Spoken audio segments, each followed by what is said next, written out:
একটু বৃষ্টি হলেই যেন মনটা খুব ল্যাটকা খিচুড়ি খেতে ইচ্ছা করে, এরকম মাঝে মধ্যেই হয়। তো কালকে বিকেলে হালকা একটু বৃষ্টি দেখে মনে হলো যে রাতে একদম হাতে মেখে ল্যাটকা খিচুড়ি রান্না করে খাবো। তো হাতে মাখা ল্যাটকা খিচুড়ির জন্য আমি এখানে চাল আর 2 রকমের ডাল নিয়েছি, আর এখানে আদা বাটা, রসুন বাটা, পেঁয়াজ কুচি আছে, জিরার গুঁড়া, ধনিয়া গুঁড়া, লবণ, আর মরিচের গুঁড়া, হলুদের গুঁড়া, আর এখানে এলাচ, দারচিনি, তেজপাতা, কিছু গরম মশলা আর কি। তো এগুলো সব একসাথে কড়াইতে দিয়ে এখানে আমি অল্প করে তেল দিয়ে নিলাম। আমি বাগার দিব যেহেতু এই খিচুড়িটাতে, তো আমি এখানে হাফ তেল দিয়ে দিলাম আর অর্ধেক তেল দিয়ে আমি বাগারটা দিব। তো এখন এই খিচুড়িটা হাতে মেখে যেহেতু রান্না করা হয়, এটার স্পেশালিটিটাই হাতে মাখানো।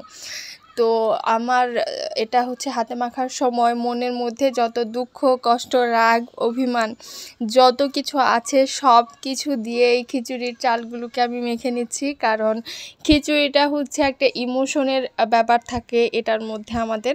তো আমার মনে হয় কি, যে যত সুন্দর করে মাখতে পারবে এটা টেস্টটাও কিন্তু তার উপর নির্ভর করে।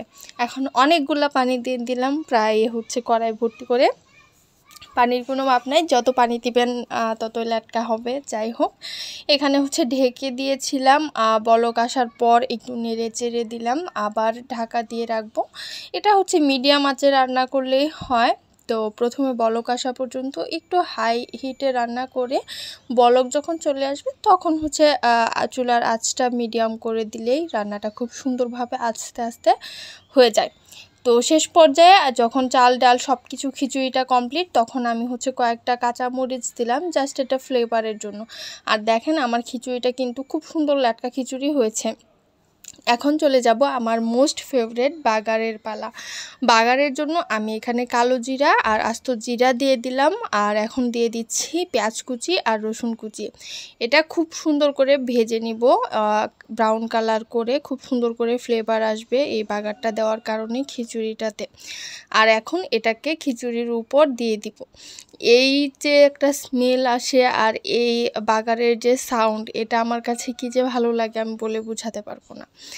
তো এই তো খিচুড়িটা মিক্সড করে নিচ্ছি বাগারের তেল মশলা সব কিছুর সাথে। এটাকে মিক্সড করে কিছুক্ষণ আবার 2-3 মিনিটের মতো আর একটু চুলার উপরে রেখে দেন ঢাকা দিয়ে কিছুক্ষণের জন্য রেখে দিব, চুলাটা বন্ধ করে। কিছুক্ষণ পর এটা সার্ভ করে নিব। এটা কিন্তু এমনি এমনি খেতে অনেক বেশি মজা।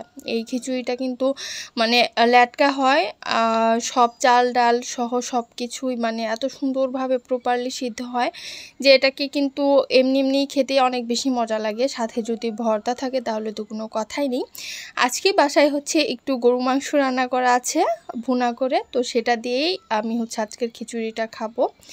তো গরুর মাংস থাকলে তো কোনো কথাই নাই, খিচুড়ি তো জমেই যায়। সাথে আর একটু লেবু আর পেঁয়াজ হলে এই কম্বিনেশনটা আমার কাছে সবথেকে পছন্দের।